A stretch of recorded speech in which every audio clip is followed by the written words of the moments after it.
Yes, guys, welcome back to Nacho News. It has been horrendous not being around this last week, but it is so good to be back with you guys. Of course, in the car, in the picturesque countryside lanes to deliver another preview of the upcoming game week. And this video is going to be the game week 34 preview. So if you are new around here, be sure to hit that like, subscription button, I think it's called that, and the notification bell so you don't miss any of the upcoming videos. But if you have been watching this for a little bit of time now, you know what's to come in this video. It's going to be hot topics, of course, answering the community questions and the important captaincy decisions. So usually this is part of the show where I go to you guys, oh, I've got places to be, act like I'm actually busy, but realistically, I've got nowhere to be, guys. I know. Nobody wants to hang with me on this glorious evening. So really, all I've done is sat in my car and just spoke to the camera. So that isn't going to make the mood any worse, okay? I'm still going to be delivering a nice episode for you guys. And hopefully I'll amp it up a little bit to kind of hide the fact that my friends didn't want to see me today. So let's get started with hot topic number one. And that is going to be mainly talking about who are the best players to own from now until game week 38. So I thought it'd be quite important for you guys to just understand who I think is going to be the best players to own. And of course, you might not be in a luxury position to own all of these players, but I do think that these are ones that you could be targeting until the back end of the season. So to break it down, I think it's going to be quite important to do position by position, really. I just want to provide one or two options that I think are good options. And of course, got the trusty notebook in here, guys, all the secrets of how to win FPL, but I'm going to keep that to myself. I might release that in another episode, but for now I'm going to keep all the magic in this book to myself. I apologise. So, goalkeepers. I think that there are a couple of goalkeepers that we should be targeting at the back end of the season, and one of those, and it's going to be a running theme here because I do like this team until the end of the season, is going to be Meslier at Leeds. Now, I think Leeds have kind of turned a corner a little bit. At the start of the season, they were a bit gung-ho, really were all about the philosophy and man-to-man marking and doing basically, we'll score more goals than you approach. Now, while they are still kind of playing similar style, Bielsa's definitely emphasised on improving that defence. And you only have to look at recent results, especially a clean sheet against Man United, to show that they have turned a corner a little bit. And I really like them as a defensive unit until the end of the season. And that's why I think Meslier is a great option, because he's currently third or fourth highest points in the goalkeeper division. Jesus Christ, I butchered that. He's third or fourth in the charts for goalkeeper points. And I really do like him to the back end season. The fixtures from game week 36 in particular are great for Leeds. And at his price point as well, you can't really be asking for much more. So Meslier is one that I really like the look of. The other goalkeeper that I do like the look of is West Ham's Fabianski. Now, of course, right now, West Ham's defence have been a little bit leaky, and I think that's totally on reflection of the injuries to Cresswell. We're talking Dawson, Balbuena's red card, Declan Rice being out, and Antonio. So this is very dependent on those players coming back into the starting 11. But I do think with their fixtures going forward, they have a great opportunity to finish the season strong. And when you throw in the likes of Dawson and Rice into that team, I think it's just going to strengthen them a lot more. I think Moyes is going to go back to the basics. He's going to grind out results. And with the coming fixtures, I really could see a few clean sheets to the back end of the season. So Fabianski is another player that I really like the look of. And of course, I could be telling you guys Ederson and all these players. I think they're still great options, but they're the two that have caught my eye until the end of the season. So now let's move on to defenders, and I'm going to continue the theme of Leeds because I still really like them going forward. And a guy who has probably been arguably FPL player of the season, that's going to be Stuart Dallas. Now, he's a little bit pricey now in regards to where he started at the start of the season, but I think he's still great option.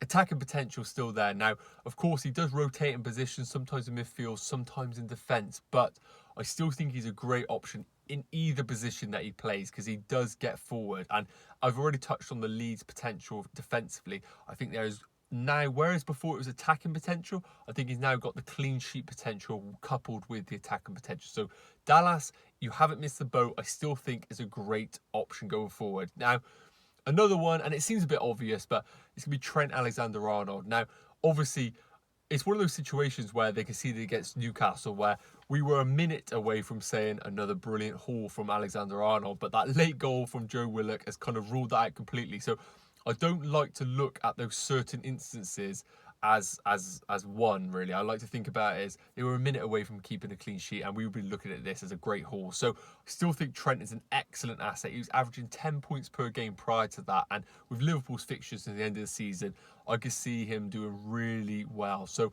of course, bit of a luxury move, but if you do have the money, I think he's a great pick. And the third one that I'm going to go for, and I'm going to touch on the double game week coming up in the next hot topic, but that's going to be Lucas Digne. So he has some really good fixtures coming up. More importantly, in the double game week 35 that might be happening.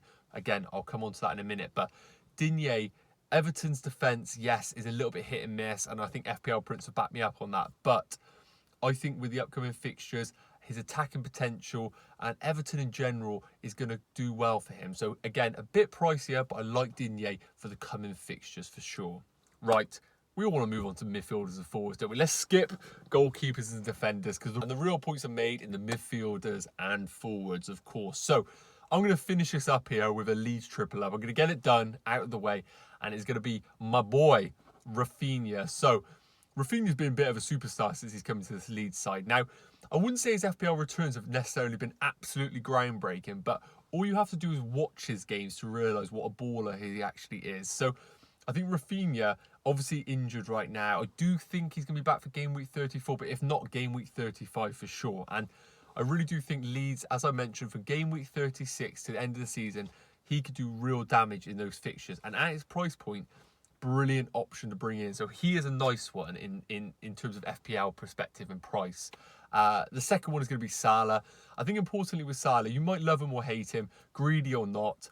I think what he does provide is captaincy options. I think there is multiple game weeks that we could be captaining Salah until the end of the season. So finally, forwards. And it's going to be no surprise right now, I'm going to be recommending Mr. Harry Kane. Now, of course, Cup heartache. I'm sorry, all you Spurs fans, I have to remind you there. But although I'm a bit worried about Spurs bouncing back from that sort of performance, I do still really like Harry Kane. I back him massively. He's always the guy that you can trust the armband on. And at his price point, he really does well against these sort of teams that he's got coming up. And it only gets better with Sheffield United at home. I think he's not only a great pick, but captaincy option number one for game week 34.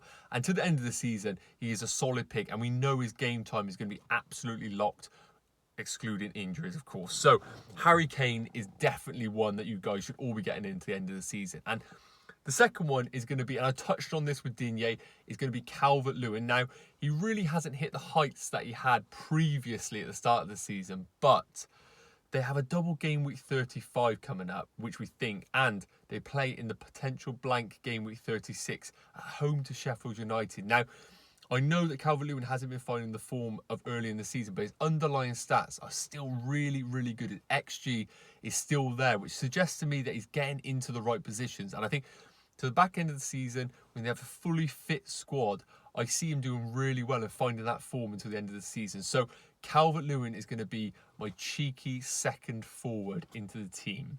Right, so let's move on to hot topic numero dos. And that is going to be talking about this double game week 35. So for those who are listening right now, you might not be aware, if you haven't been in the Twitter community right now, that there is an upcoming double game week 35, which is going to be pretty big. So I recommend you guys heading over to Twitter.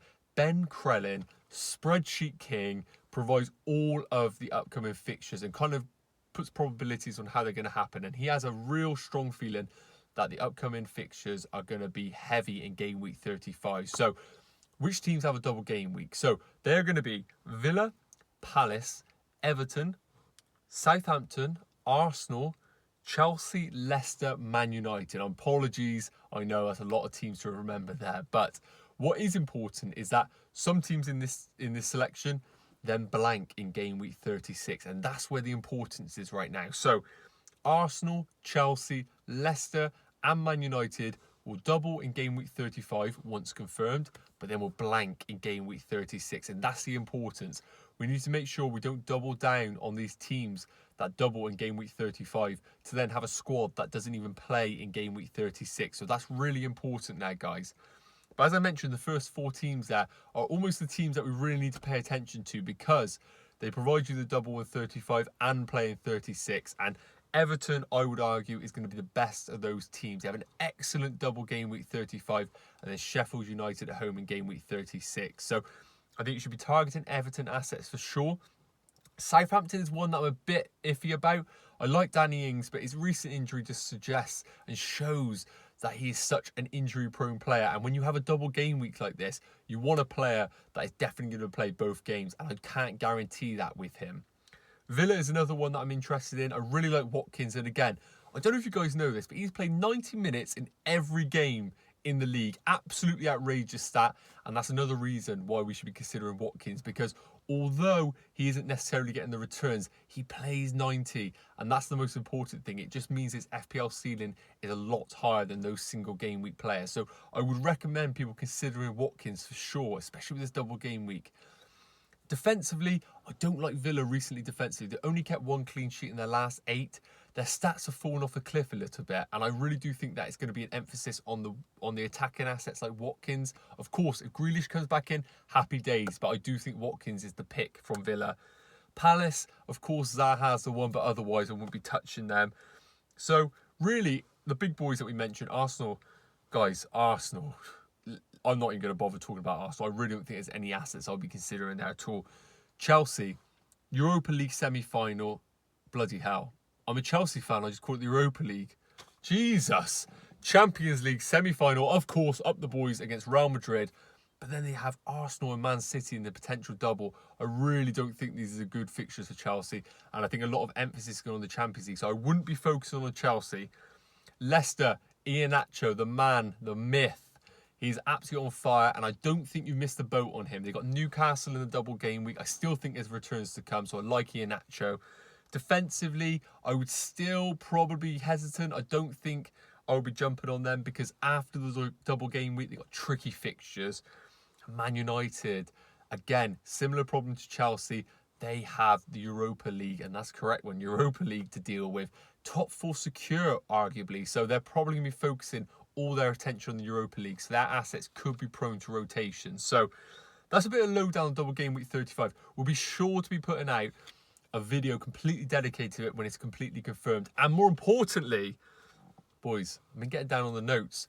FPLfan.com released an article today talking in detail about the teams and players to target. So be sure to show the love. It's going to be in the description. Head over to that and give it a read and let me know what you think.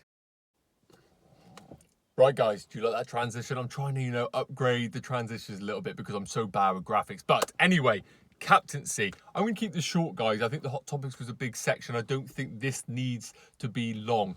Harold Kane. That's all I have to say, guys. Such a disappointing cup final, but Ryan Mason's confirmed that he is fit. Read into that what you will. But a home match against Sheffield United, they don't come much better than that. And I mentioned about his importance to the end of the season. I think you should be bringing him in if you don't have him already.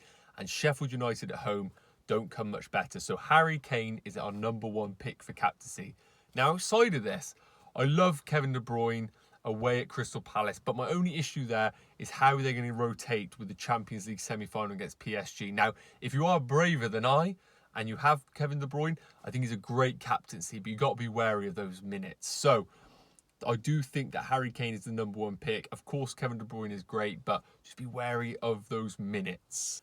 Right, guys, we are into the juicy stuff now. The bit that you guys have all been waiting for, community questions. So thank you to those who have asked your questions. Of course, be sure to follow us on Twitter and Instagram because that's where I'm putting out the questions for you guys to ask me. So if you haven't followed on there, but please follow. We really appreciate it, guys. So first question is going to come from Ali on Twitter, and he has asked, time to ditch Bruno. And to be honest with you, this is why you guys are here right now, isn't it? The guy is blanking recently, and at 50+% ownership, I know a lot of you guys listening have him in your teams and are probably having the same deliberation what to do. So I'm going to try and add a little bit of my thoughts into the equation. So what would I do with Bruno? Well, thankfully I do own Bruno, so I can be in the exact same shoes as you guys. So what would I do? I don't really necessarily think that moving away from Bruno is such an easy question. We're looking at him, his price point right now. Premium assets, who would you go to? I think that's the big question that you have to ask yourselves. Premium assets, are you going to go into Raheem Sterling? Absolutely not. Are you going to go into Mo Salah? Well, yeah, of course. If you have about $1 million in the bank, I think that's a solid move. And I think that would be beneficial over the coming game weeks. But then outside of that, guys, you drop down into Son. I think Son's a decent pick. I like him at home to Sheffield United and away at Leeds. But then other than that, guys, you're making a massive loss on your team in terms of selling a player like Fernandes and going into a cheaper asset. And that's what I mean by that, really. I think if you sell Fernandes and go into the likes of Greenwood or Rafinha, you're sat there with 6 million in your team. So what I would say is, I wouldn't put people off selling Fernandes, but make sure you do it with a strategy in mind. So I want to cover the bit about Fernandes and Greenwood. Would I move from Fernandes to Greenwood right now? No, I don't think I would. And the reason being is because I spoke about Man United's fixtures. I don't actually rate their fixtures until the end of the season because of the Europa League emphasis. I think they're probably thinking they've got top 4 secure. And although Greenwood has definitely been outstatting Fernandes, I still really think it's necessary now to jump across to Greenwood. But that's my personal opinion there. What I do think is important is just to think, why are you selling Fernandes? If you have 2 moves that you want to make, and Fernandes being sold into Greenwood provides 5 million to upgrade into another player, for sure, I think that is a great strategy to make. So that's my thoughts on Fernandes right now. I think it's a bit of a luxury transfer to move across because I still think he's such an important part of the team. But if you are looking for a 2 free transfer and he provides the value, then that could be a solid move there. Right, second question is going to come from FPL Robbo on Twitter, who's asked, Diaz, keep or move, and who would you bring in? So Diaz, obviously, decent pick at Man City. He's been a brilliant player. But again, Man City's fixtures coming up, while they're mixed, they have the Champions League to deal with. And this is the problem right now in Man City. I probably would say Diaz is the most secure in the defence, but he has Stones, he has Laporte, he has Ake. If the league is wrapped up, is he going to be playing Diaz when he has a semi-final second leg? He has a cup final to play in. I just don't know whether keeping Diaz is the right move. Now, if it was a case of keep or sell, I think you just, again, need to think about who you're bringing in. Now, we've mentioned Dallas. I think if you need the money, I think Diaz into Dallas could be a great move, although I wouldn't necessarily think he's going to keep more clean sheets. But I think it's a bit of a luxury move to sell Diaz. I think you only really need to sell him if you're sat there and he's the only transfer you want to make in your team. Otherwise, I would hold on to him because I would expect him, of any of the defenders, to be playing until the end of the season.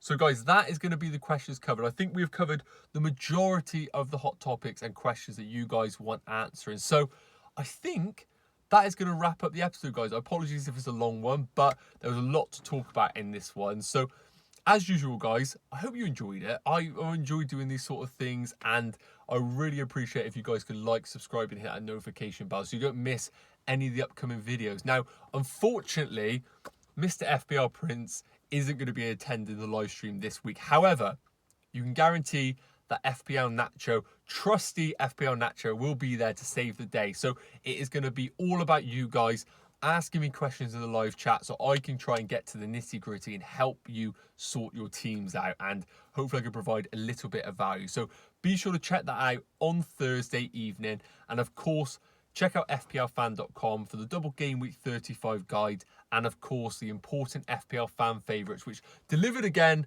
picking Werner, although the donkey did miss an absolute sitter. Otherwise, that would have been an incredible call. So thank you guys for tuning in. Look forward to seeing you guys next week. And of course, I'll see you guys on the live stream. Have a great week and a great game week. Cheers.